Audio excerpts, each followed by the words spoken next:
Good afternoon, everyone. Live from Silicon Valley, California. This is Success Sadhana. My name is JM, and I welcome you all to a program today where we start a new series, Elevate, Ascending the Seven Steps to Spiritual Summit.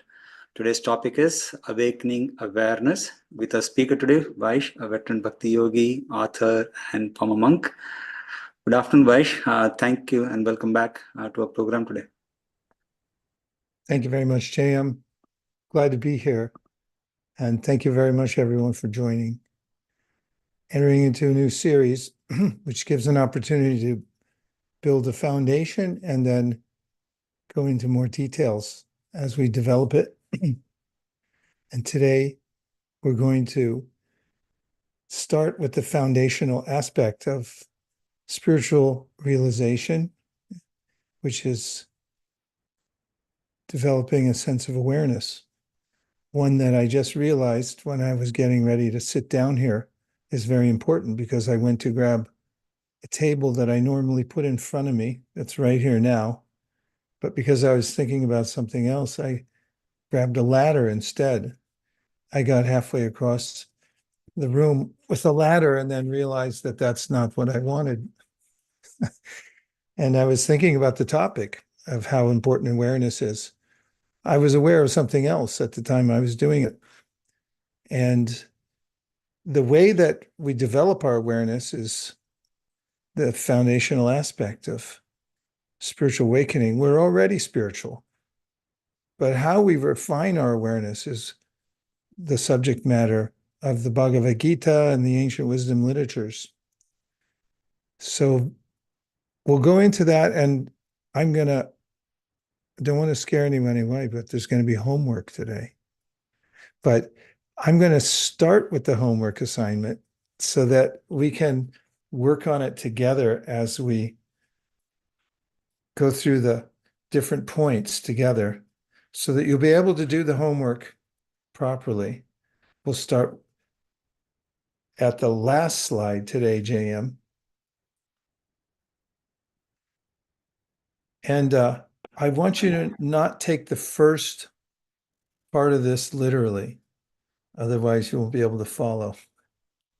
Just to turn off all devices. Don't turn this device off for now. This is for when you get home. Or away from your screen, that is. JM, do you have any announcements or anything you'd like to say before we begin the series? No, we are good. I think we have got people still dialing in. So hopefully in another 5 minutes, it's lunchtime, so people may be grabbing lunch and just coming in. But yeah, I think they should be able to dive right in as they join. Okay. Let's go right to it, please. We'll do it again at the end, but it's a good way to start.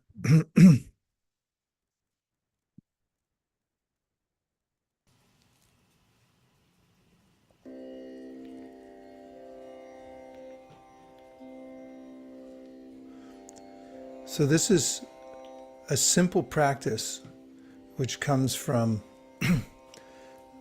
the book called Srimad Bhagavatam. It's in the second canto,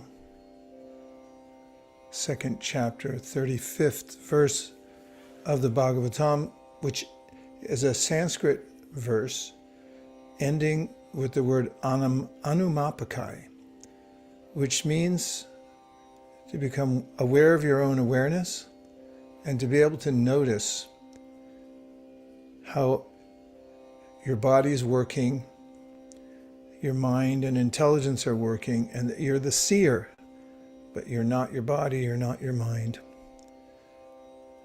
and you're not even your intelligence. So when you're able to take 7 minutes, which is how long this exercise takes, or you could do it in a shorter or a longer amount of time, but 7 is a good amount of time to enter into this meditation. And it would start by you turning off all your devices. Don't just put your phone in another room, turn it off altogether. And then find a place, if you can, where you will not be interrupted and that you can sit comfortably. that in and of itself is a kind of meditation, because oftentimes we're geared for action, aren't we? We want to be in the action seat where we're right in front of the Zoom, or we have our phone in one of our hands, no matter where we go, ready to move. There's something parents sometimes said to us kids in the old days, which was, don't just sit there, do something. But this is, don't just do something, sit there. It's the opposite. Once you're able to sit quietly, relax, but keep an alert mind, then do this simple cognitive exercise and notice that you exist. So let's try that now. You're sitting in front of the screen, but close your eyes and see if you can notice that you exist. Cognizance. It's cognate with the word know. Cogna has the word ko plus no, gn. Comes from Sanskrit jnana, to know something. So we can know things because we're conscious. That is an absolute miracle. It's the miracle of consciousness. So please notice that you exist and be aware of your own awareness, your existence. You're not nothing. You do exist.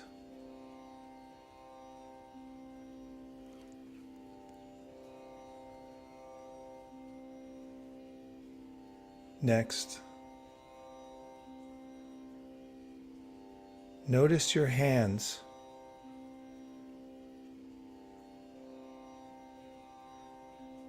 Notice your feet. Notice your ears.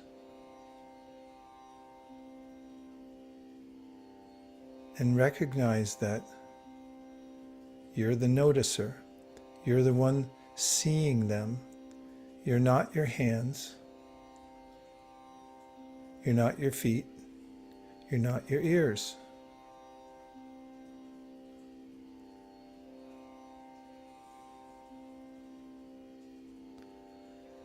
Next, notice that your intelligence comes to you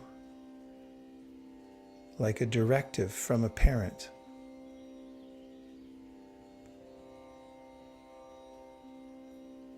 Your intelligence, your discrimination is a gift that comes from a superior source. The Bhagavatam calls this super self. You exist. You're an individual. You are a self. And then there's a super self. The one that is facilitating your use of your hands, your feet, your ears. And the super self is giving you intelligence that comes to you like a directive from a parent.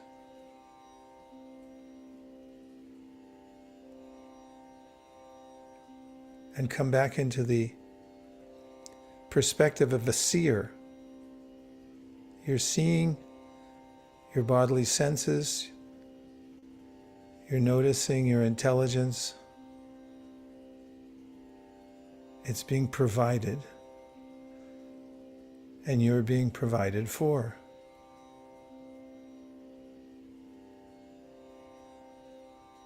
Now, as you're aware that you exist, just be grateful for your life.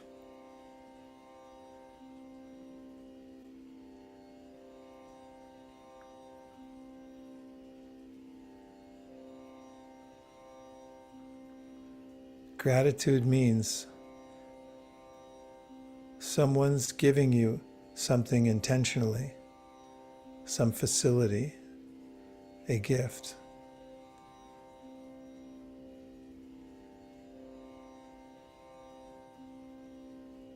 We're being maintained, we're being provided for at every second.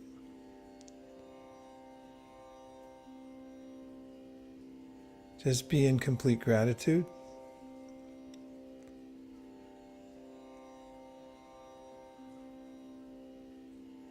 And then gradually open your eyes. And either in your mind or out loud behind muted mics, express your gratitude for your existence, for your life.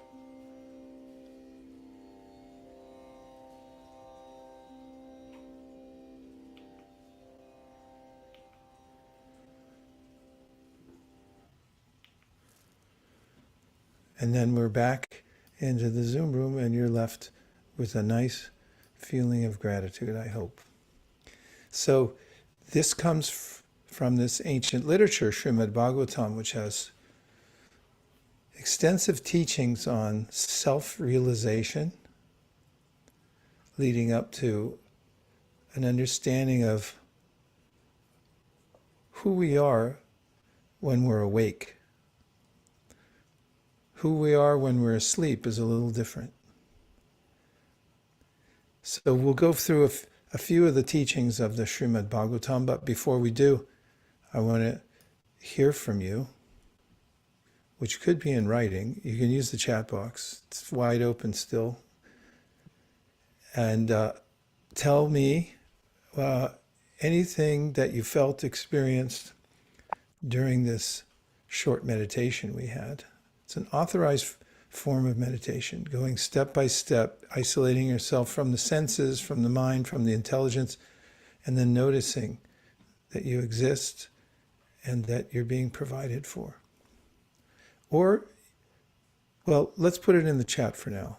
See, we need some squiggles over there. What one word would you use, or what phrase or experience did you have? You can write a little novella over there if you wish. Write a novella in the chat box. We'll see about getting it published for you. Kennedy just posted, it's nice to be pulled out of the stress of the day today. Yeah. And Zelas said, it's relaxing and nice to be pulled out of the stress of the day today. And Anapayani said, refreshed. Nirali, I'm taking your job, JM. Go ahead. Okay. Nirali said, brought back to the center of existence. I was going to old trenches. Brought back to the center of existence. I was going to old trench. Sankari says, conscious of the present. Radhakrupa says, I was in the room, but not in the room. Amber says, I felt a lot of energy flowing through my body, especially in my hands. Sangeeta says, extreme sense of gratitude. And then Jay, it's interesting the ease to have gratitude when life is good, and the challenge of being gratitude when experiencing strife or pain. Challenge of being grateful when experiencing strife or pain. Well, you're getting some love over there too. Yeah, so there can be an awareness quite naturally from gratitude overpouring, that there's a difference between us and our life experience. Let's talk about it a little bit. So why don't you put up a slide or two? So there's our real self and there's our false sense of self. And recognize, again, the word recognize, switch to the next slide. Let's look at it. It comes from Latin recognoscere, to know know again. Recognize. Co means together. Bring back your knowingness and do it again. Recall to mind. Re means again. Cognoscere means to learn.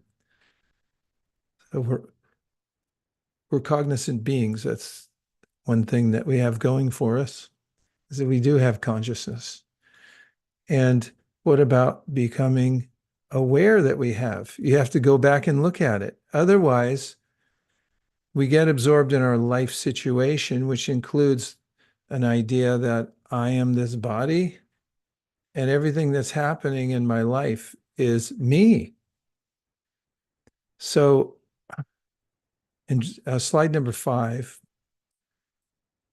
the Srimad Bhagavatam from the 3rd canto talks about how the life which we call conditioned life is a life of dreaming. And we know from dreaming that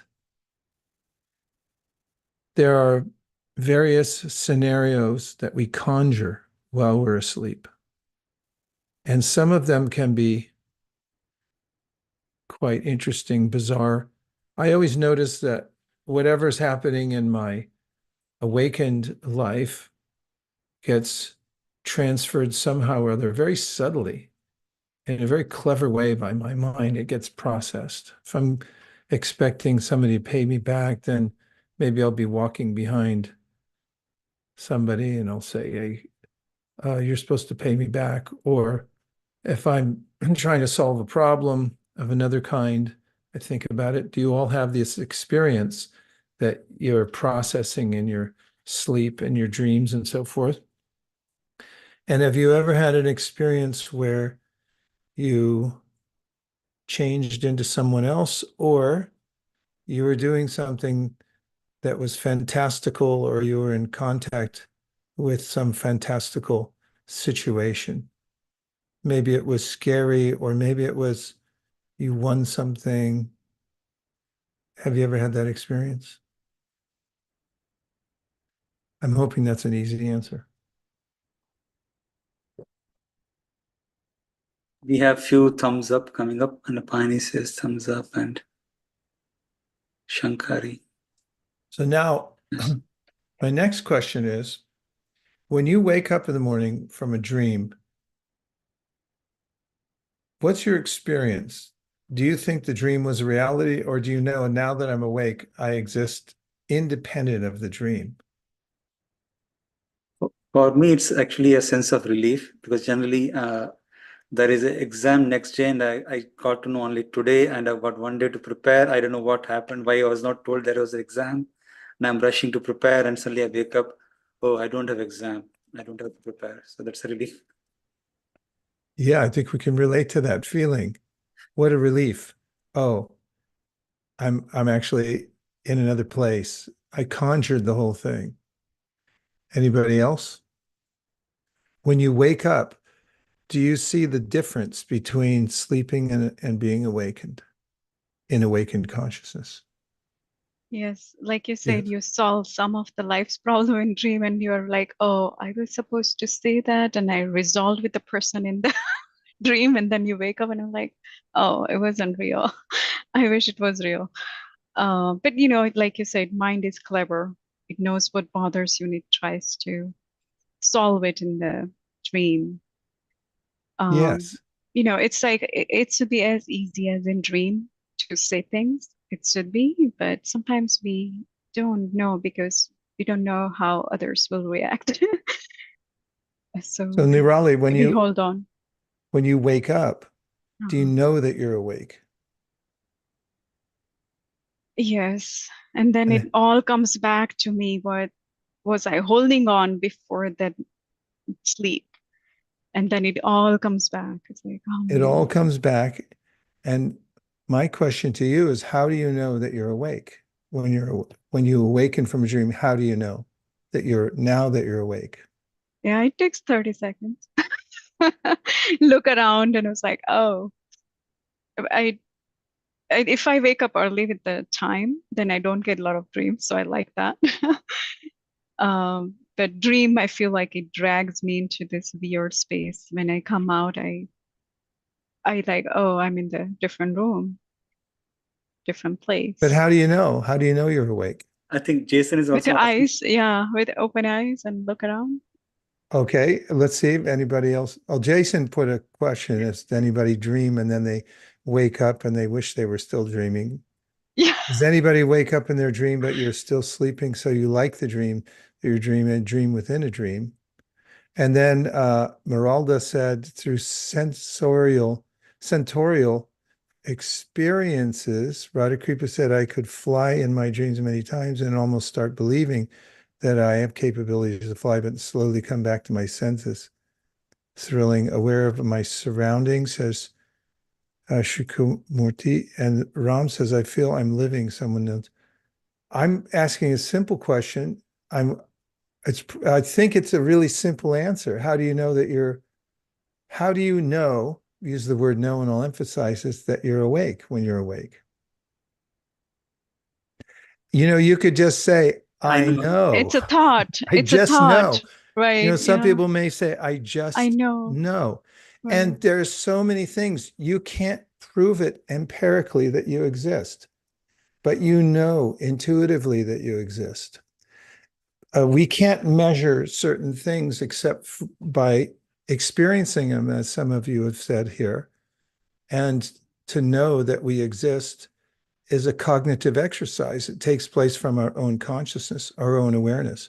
When we wake up from a dream, generally, unless we're really intoxicated or deranged and the mind is not in its proper order, which is the same thing as being intoxicated in many ways, then we may hallucinate or we may have some sense of, not have a clear sense that we exist or that we're awake. But in our normal healthy state, when we wake up from a dream, we just know that now we're in a different reality and that I'm awake. Now, the Bhagavatam says there's a way in which, even when we wake up, although we're aware that we're awake and that we exist, we can also be carried away by the mind. And there is, as some of you described, life situations that we interpret, some as good, some as bad. Something may be pressing on us, and our mind can enter into that realm. And we may not be even aware that we exist at that time. We may get in the whirlpool of our own minds and start thinking about our life situation, which seems to be either dire or there's many different ways we can describe our life situation, which is always changing. Someone was born, we're in love with, somebody just passed away, I just found some money, or somebody gave me a raise, somebody just lost their job. All these things are always going on in our life situation. And our mind can become so absorbed in that, even though we're awake, we get carried away by that experience that we're seeing within our mind and projecting ourselves into. And then we think, this is me. I'm going through all these things. When actually the Bhagavatam says it's superficial. That is, our life situation is superficial to our ongoing existence. Inasmuch as the dreams that we're experiencing at night when we're asleep, hopefully at night, well, it could be in the daytime too, depends on your schedule. But there's a way in which, while we're asleep and we're dreaming, we can get carried away by the dream, and we can even perspire while we're in a dream. Sometimes on YouTube, you'll find videos of, like a kitten sleeping and kittens kicking or something, trying to get away, and wakes up in a panic, trying to escape somebody. That mind comes with us when we're awake also. Although we're separate from the mind, we see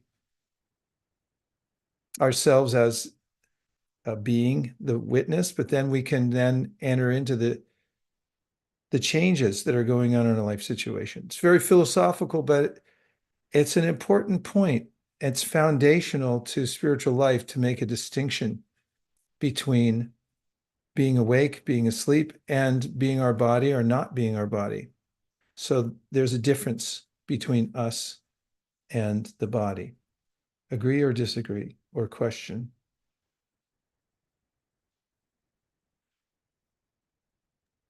Are you saying we are witness, we are awake, or we are sleeping?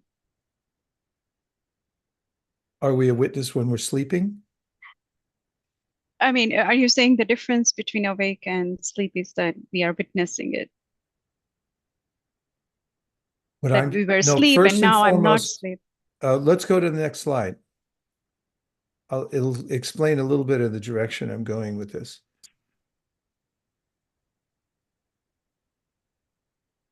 So awakening means remembering our true identity. And go to the next slide, please. Actually, it's missing a few points, I think.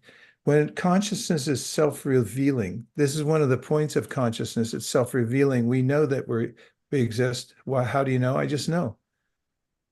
How do you know the sun's up? I just saw it. I can see it. It's self-revealing. You don't need any other device to reveal the sun. It just comes up and you know it. So our consciousness is light. It also reveals itself. And when we see it, we say, yeah, I'm awake. So when we wake up from a bad dream, we realize that we were dreaming. And actually, it doesn't even have to be a bad dream, any dream. And then that we have a separate existence from the dream. Okay, so let's just start here. When we wake up from a dream, we can realize, and we just talked about it, that we were dreaming. We can see the two sides to our existence. One is dreaming, now I'm awake. And then we also realize, I'm going back to the slides because they're off the screen now, that we have a separate existence from the dream. So many of you have already described what that feels like. It can be a relief, or you can be thinking, oh, it's so nice. I wish I was still in the dream because it seemed to be that I was the king of the world or something like that. But we see there's a separate existence, right? And then in spiritual awakening, it's compared in many ways to waking up from a dream. So as it says in the Bhagavad Gita, that a person in the divine consciousness, although engaged in seeing, hearing, touching, smelling, eating, moving about, sleeping, and breathing, always knows within him or herself that they are actually doing nothing at all. Because while speaking, evacuating, receiving, or opening or closing their eyes, they always know that only the material senses are engaged with their objects and that they are aloof from them. And so waking up to our highest identity, beyond the body, beyond the mind, we notice that we're conscious individuals, but we're beyond our body. Even though we're in the body, we function within the body, we notice that we're not the body. And the second is, in the next step higher in spiritual realization, is there is a source of our consciousness. We're conscious, but we're not independently conscious. There's a way in which there's a super self. We're a self, and there's a super self that's maintaining us.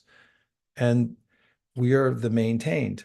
And I gave the example in our meditation that there's a way in which intelligence comes to us, quite like a parent giving a directive.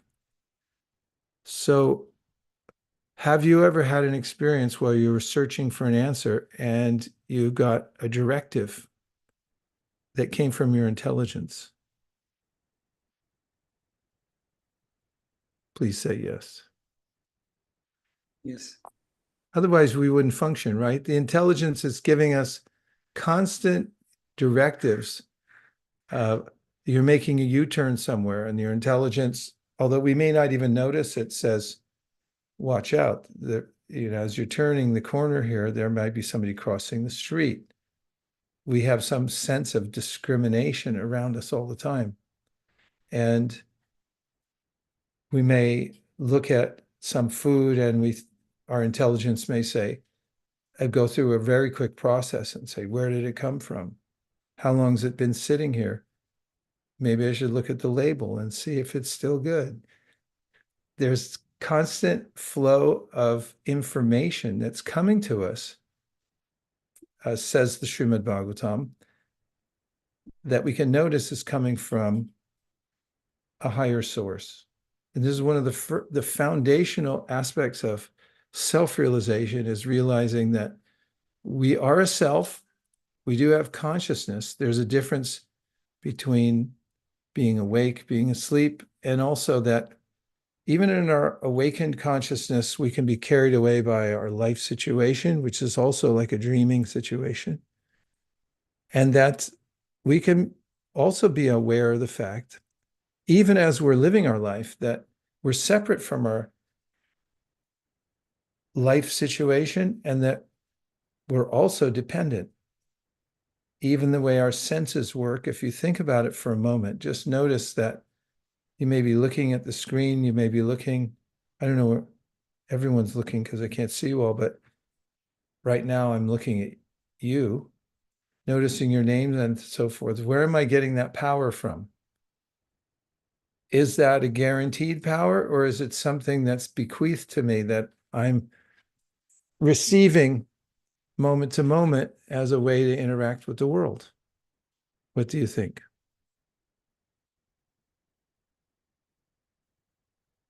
I've been speaking a lot now. If you have any reflection or comment or question, now's a good time.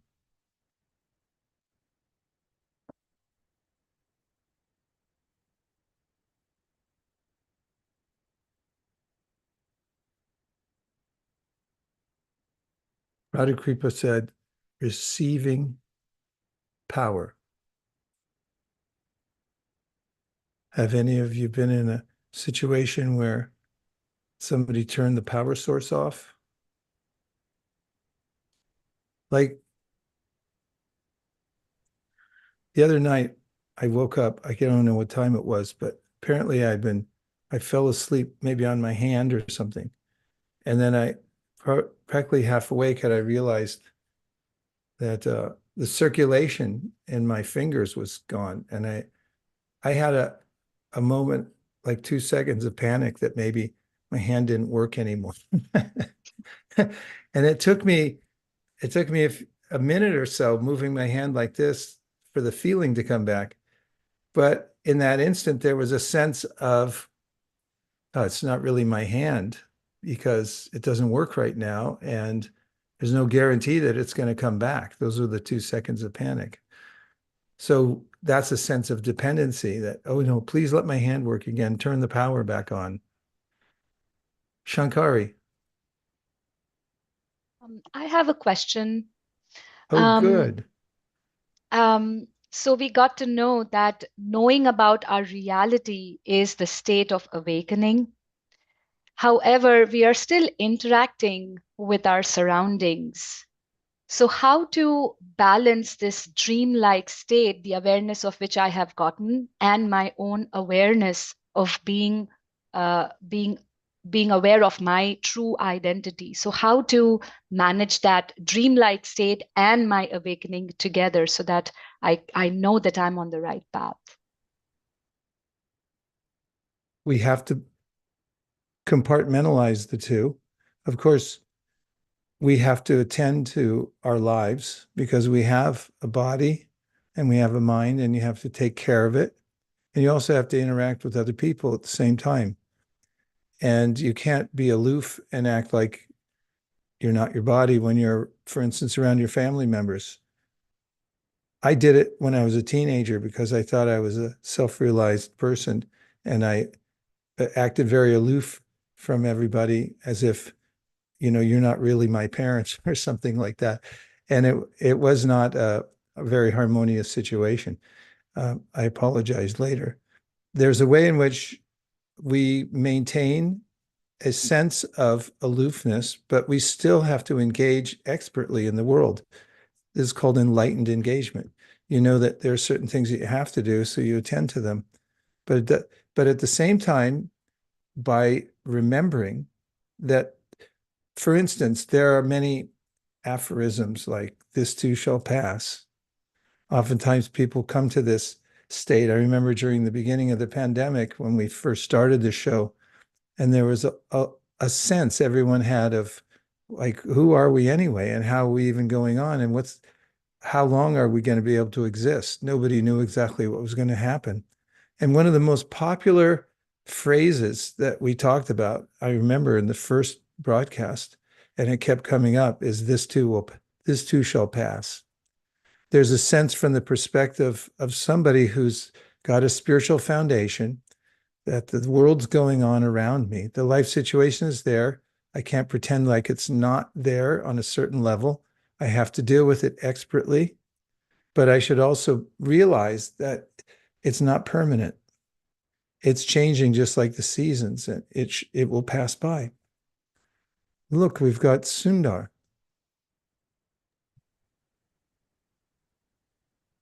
Haribol Maharaj, thank you for Better be careful about saying Haribol. Everyone will think we're getting off the call.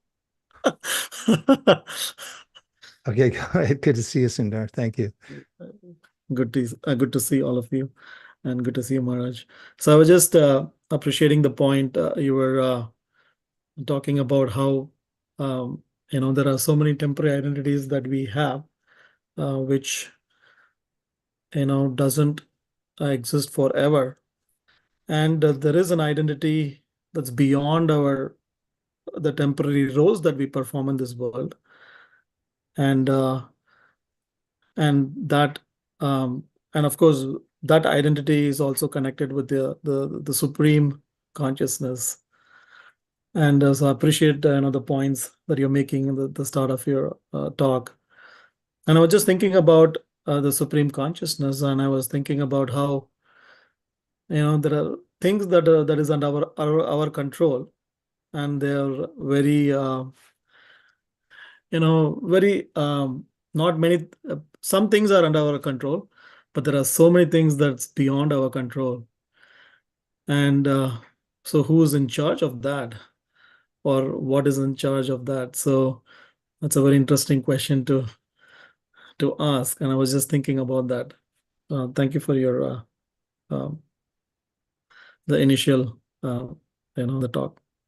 Thank you, Sundar, for reiterating those points, that we do have an identity that's doing business as. In business, there's such a thing as a DBA.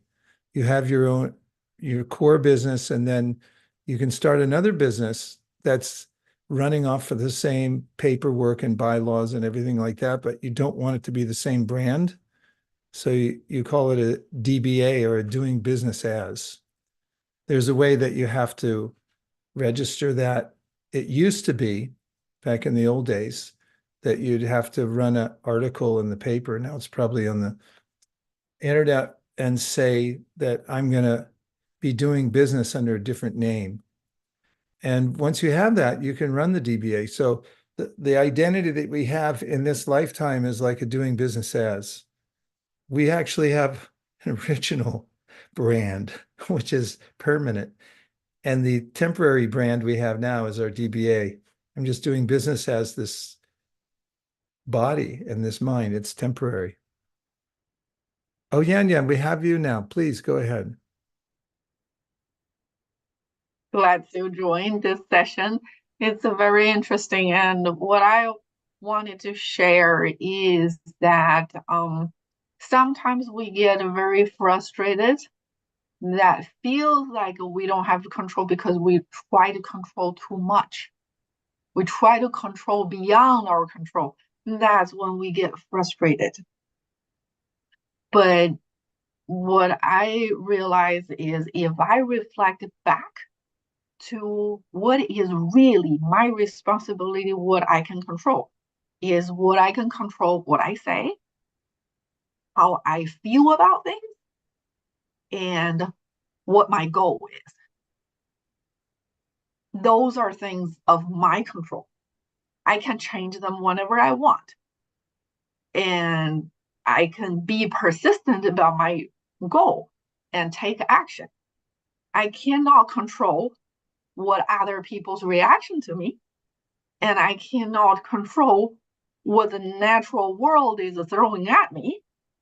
Like, if there is a flood, I better take care of my control to find a higher ground or something floaty. But I cannot willpower for the flood to go away. So that's how I take this, is kind of like in the dream, your feeling is real, even though what happened to you is not real, but how you feel about it is real. And so by the time you wake up, you can reflect on it, either, be happy that wasn't real, or say, hey, that's a warning. I better watch out for that. So that, how we learn and adapt. As long as we don't pressure other people to bend their life to our will, then it should be fine. Whether it's a dream or it's a reality, it doesn't matter. We just control ourselves. That's how I Words see of it. wisdom, Yan Yan. Thank you very much, as usual. And it's an important distinction that the Bhagavad Gita makes also, that while we're in illusion of the dream, it's not that we don't suffer. And so it's not that illusory means that it doesn't exist. It exists, but it's very temporary. It comes and goes. Whereas we, as consciousness, are a different energy categorically than the dreams and the life situation. We're permanent. It's passing us by. But when we attach ourselves to it, just like I've given the example many times about if you attach yourself to a car and then somebody bumps your car, you may suffer. As you think, oh, my pristine brand new car just got a bump in it. And you feel it as if it happened to your own body. Well, the Bhagavad Gita takes us one step back and says, well, this body you have is a car. You're the driver. And when something happens to the body, there's a way in which, when you become very conscious of it and you identify with it, then you also suffer. I was thinking the other day about anesthesiology and how when you're not conscious of your body, you could care less what happens to it. That's why they give you an anesthetic, because there's an anesthetic and suddenly your consciousness is no longer connected to the body. And, they can cut you open or put a screw in your leg or whatever. And normally when you're aware of it, it'd be suffering. And it's one of the points that the Gita makes also, that all the suffering we have comes from our own mind. It's where we're identifying ourselves. And very true what you said too, also about managing what we can manage. And there's a way that the world may seem out of control. Our world may seem out of control, but it doesn't mean the world itself is out of control. Everything's happening perfectly. It's my adjustment to it that requires some perfecting. Nice points, Yan Yan. Thank you very much. Thank you. Yeah, and Jason said it's not Hari Bowl time yet. And there's Jason also said control is an illusion. The sense that we're controlling something. For instance, we do have a sense that we're in control of our bodies, but when we lose control, then it seems very disconcerting, because we suddenly realize that I'm allowed to live in the body and use it in a certain way, but I don't have absolute control over it. Okay, let's see. We don't have control of our body. Our self is running with its own logic and DNA and does its own thing. That's so true. You may even see something coming, like it's like, here's your DNA. Of course, we do have some independence to choose how we adjust our lifestyle in response to that, because there's ways in which in genetics, there's a way in which, even though we're predisposed in a certain way, we can use our free will to change the way we live, so that maybe the genes don't take up the pathway that they seem destined to take. Okay, so I want to revisit again, JM, if you don't mind. Yes, please go ahead. I was thinking. Yeah, I was Nirali, saying, yes, please. yes, I understand what you're saying. Control is illusion.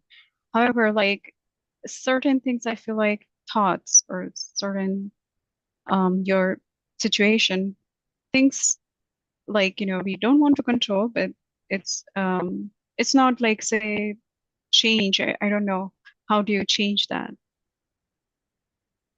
Well, Um, yes, we do have minute control, and we call this free will. So that's a sense of control because, we have free will to, as Yan Yan was saying, to react in certain ways. We have a free will to change our mind if we want to also. That requires some intelligence and some observation. So one of the ways of thinking about it is that our main asset is our free will to where we place our attention. Where attention goes, energy flows. And we can choose at any time to move our attention from one subject to another. There's been a lot of research about the way the body reacts to the mind. And this is empiric research that shows the direct correlation between the body and the mind. If the mind thinks, I'm sick, then there's a way the body starts acting sick. And there's a way that the two reinforce each other because the mind thinks I'm sick, and then the body reacts to that. And then the mind perceives the body being a little peaked or changing. And then it says, aha, see, it's confirmation. And there's this loop that goes on between the mind and body. In fact, the mind is part of the body. There's not a difference between the two. One is subtle energy and the other is gross energy. And they work together symbiotically. They're always in sync. So in spiritual practice, the homework that I recommended is that if you take time, says the Bhagavatam, to introspect even for 7 minutes and notice the difference between you and your hands and your feet and your face and your ears and your nose. And you also notice that you exist. We can lose our sense of existence into our life situation. In other words, we start thinking that I am my grade point average. Is that possible? Somebody might think that I am my position in the office, or somebody else might think I'm, an animal thinks I'm my position in the tribe. So one person's thinking I'm a cat, another person's thinking I'm a dog, somebody's thinking I'm American, somebody's thinking I'm from Ireland. And we identify with all those, but those are temporary roles that we're playing. There are false sense of self, and that sense is always changing. What about if you thought you were beautiful? What if you were beautiful? There are people that are, you can't make a mistake. You just look and say, yep, that person's beautiful. And probably 99% of the people in the world would agree with you. It's like, what do you think? And it's like, yep, that person's beautiful. And so what if you then thought, like, I am my beauty? What are the perils, do you think, of thinking I am my beauty? If you're one of the world's beauties, and then you need one person to break that one. one person say, wait a minute, you don't look that good to me. What else? Yeah, okay, that could happen. And that Right. shows how tenuous the idea of the I am my beauty is. What else can happen? Kennedy says aging. What happens in aging? You Well, change. you're One wrinkle changing and as it's a over. celebrity, everyone will put up the before and after on WhatsApp. They'll put a whole series of people. Remember how beautiful this person was? Now look at them.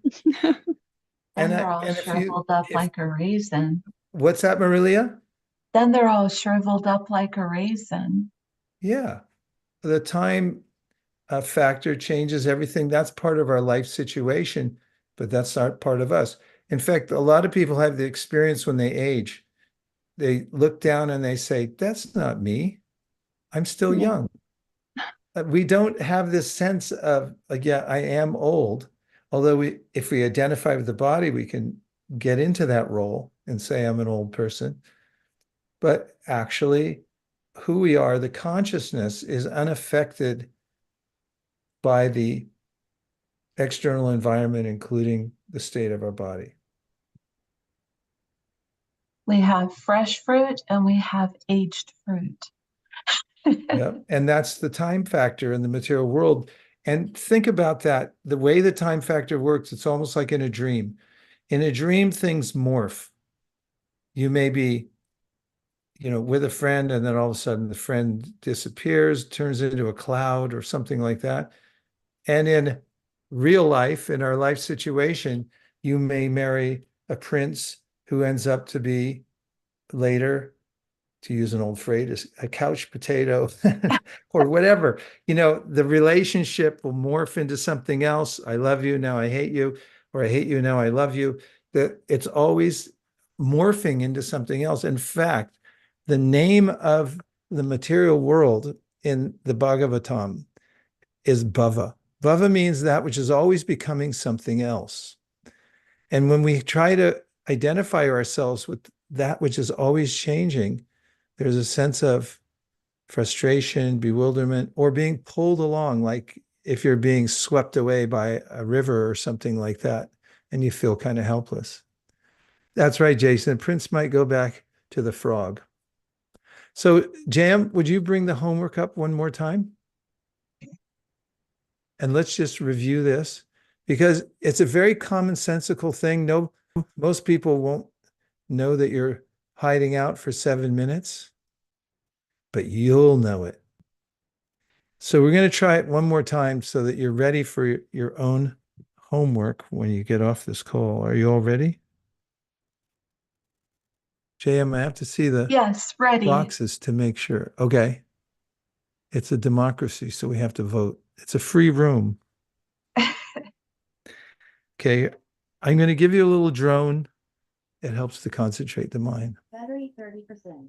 Connected to iPhone 236.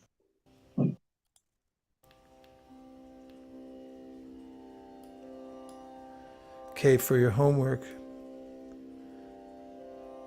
set aside 7 minutes.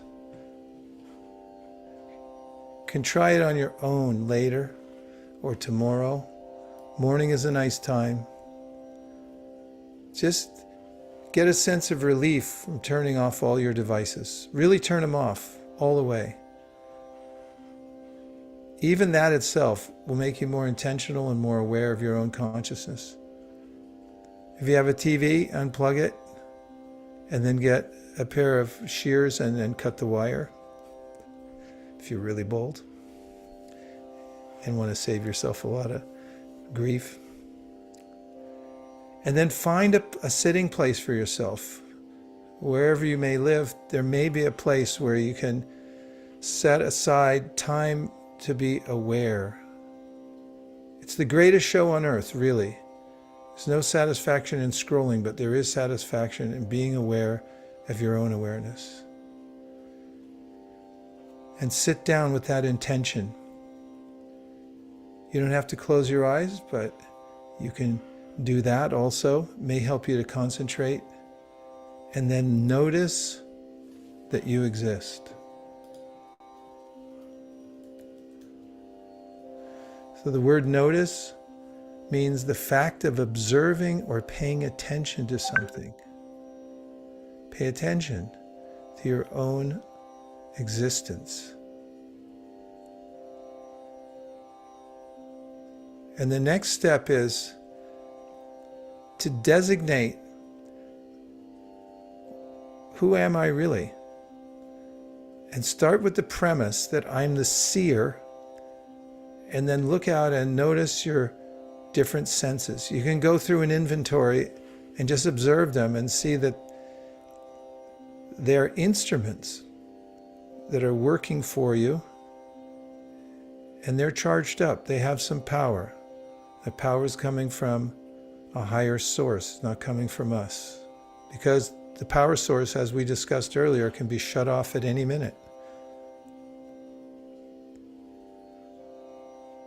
And then notice your intelligence and how it comes to you like a directive from a parent. And keep coming back to the awareness that you're the seer. You're seeing your body, you're seeing your senses, and now you're seeing your intelligence. And be aware that you're being maintained.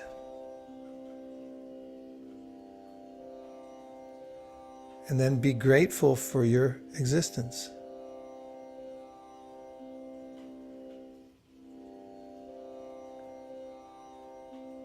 And stay in that awareness of your own existence and add a sense of gratitude for the fact that your life is being given to you or being maintained.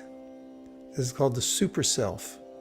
You're the self, you have an individual consciousness, and you can become aware of the super consciousness or the super self that's maintaining you. Also called Paramatma.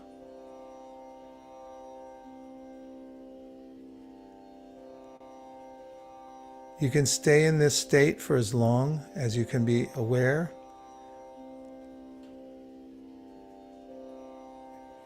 As some of you commented earlier on, it's refreshing. Some of you said staying in this state brings a sense of overflowing gratitude.